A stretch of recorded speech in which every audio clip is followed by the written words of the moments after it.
Pope Francis was often referred to as the People's Pope, and today scores of people turned out in St. Peter's Square and the streets of Rome to say farewell to him. CBS News' Tony Aiello was there and brings us the latest from the Vatican. In a packed St. Peter's Square, Pope Francis was eulogized as, quote, a pope among the people with an open heart towards everyone. The Vatican says 250,000 attended the funeral mass. Florida native Kelsey Gussie, an American journalist living and working in Rome, was tapped to give the first reading at the funeral mass. This is such a huge honor to be a part of this momentous occasion, and so honestly also for me it's a big way to say thank you to Pope Francis. Following the funeral, tens of thousands lined the route to see the Pope's coffin carried through the streets of Rome to St. Mary Major, where Francis chose to be buried. It's a church he came to pray in often. Onlookers were visibly moved.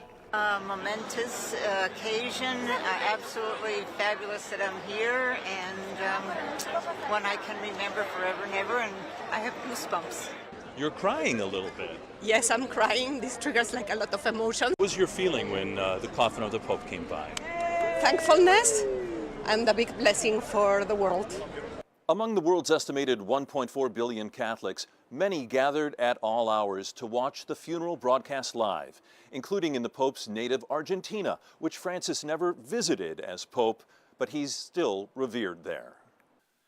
Just before the funeral began, Ukrainian President Zelensky and President Trump met privately within St. Peter's to discuss Russia's war with Ukraine. With Pope Francis's funeral now over, a period of mourning has begun.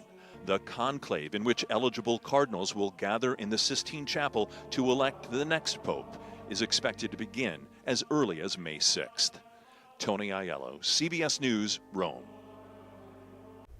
Pope Francis, at his request, became the first pope in more than 100 years to be buried outside of Vatican City. He also requested a very simple tomb with just one word on it, Franciscus.